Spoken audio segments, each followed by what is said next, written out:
Good morning. I'm Katrina Hurst, and I'm coming with Module 6 Teacher Development Plan.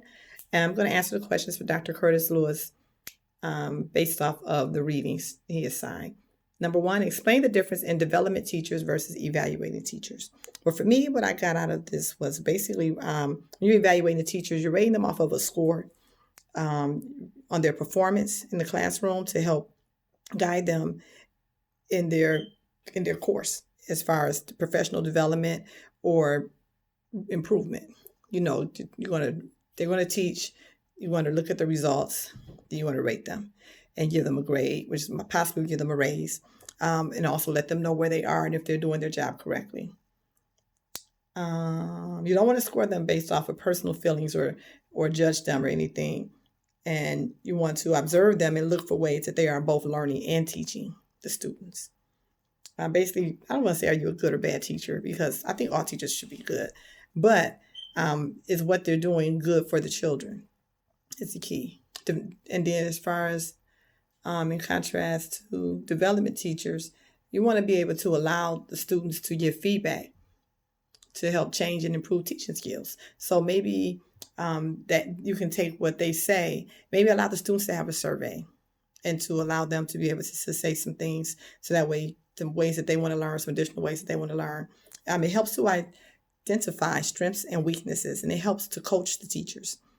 You also, you know that you have to meet the state requirements and you're mandated, but what else are you doing in this development so that you can be a better teacher overall? You want to inspire the children to explore. When you developing teachers, you want to stretch them and don't keep them in a box. Some notes I took. Compare and contrast Marzano and Danielson. Basically, Danielson was kind of broad to me when I was reading it. It's just kind of all over the place. It doesn't really track the growth, but it's kind of a do what you want, do as you feel, as long as you're, I don't know. Just kind of let the kids learn, pass. You did your job, good. Let's move on. It's a 4-point scale. It's what they were saying. But as far as Marzano, it's more of a professional system to help evaluate their benefits for the teachers, the students, and the parents. I believe when you use the Marzano approach, it keeps a record of where they should be, where you should be taking your students throughout the year. For me, I think it has a paper trail. Definitely, that's great, because a lot of teachers and they want to know where they are. A lot of the students want to know where they are. A lot of parents want to know where they are. So with that paper trail, you can see why they're failing and what's going on. But then you can see if the teacher was doing their job all year long and helping them to improve their grades. The teachers can be more self-directed. They don't have to have anybody to hold their hand. They can just kind of go by this 1, 2, 3, 4, 5, point scale and go by this approach. And then they can get with their peers and compare and contrast outcomes. So I do like that. What else? Okay, next. Which do you think would be best for teacher development and why? Well, I think I like the Marzano approach. It's kind of stressful when you're a teacher and you're trying to complete gradings, lesson plans, conferences, teaching, do everything. But with this here, you'll kind of have like a guideline to help keep you focused. You won't have to make up your own things, and you can just have a fair across the board way for all teachers, so that way everybody's being graded or evaluated correctly. It's not just a one-way thing or a one way that the principal or the dean, sees it, but it's kind of across the board. What are your thoughts as it relates to developing versus evaluating teachers and people? I personally think they kind of both go together. It just depends on the situation and the outcome. Is it something that I'm doing that I can help them with? Where can I help? How can I help them to get to the level they need to be? What do you need me to do to get you to where you need to be? Basically, when you're evaluating people, or evaluating teachers, you want to make sure they have all the resources that they need. A lot of times I walk into a classroom or walk into one of my rooms at the daycare, and if the children are learning or if the children are busy around not learning, I always look at what is the teacher doing?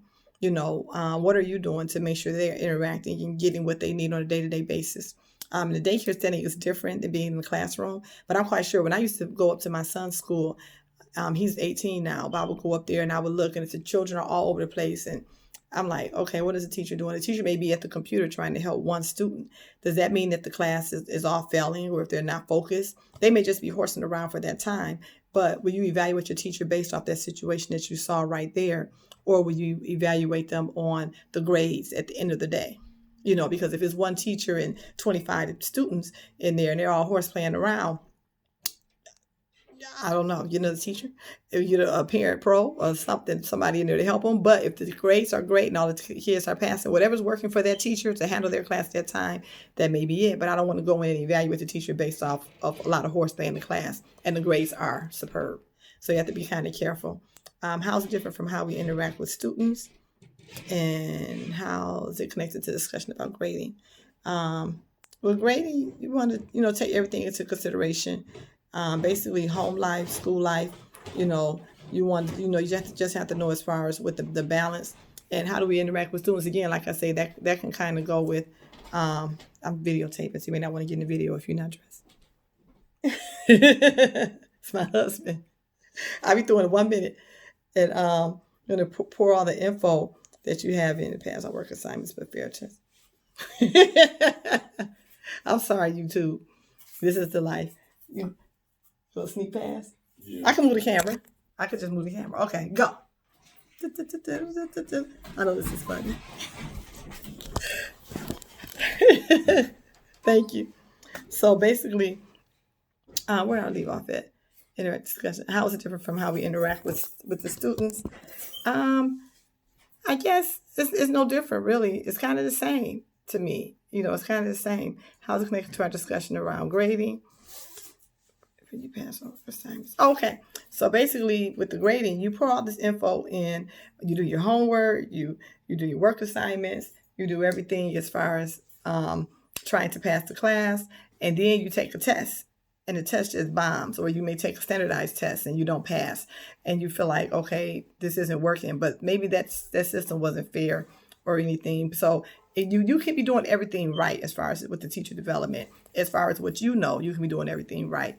But when it comes down to somebody else grading you or what the paper says, it can make you feel like I didn't do it right, or I failed, or I didn't do it the correct way. So, basically I would just say I like Marzano's effect, because you can have that paper trail to say I did it this way. These are the outcomes, and this is what it is. So hopefully this works. Have a great day.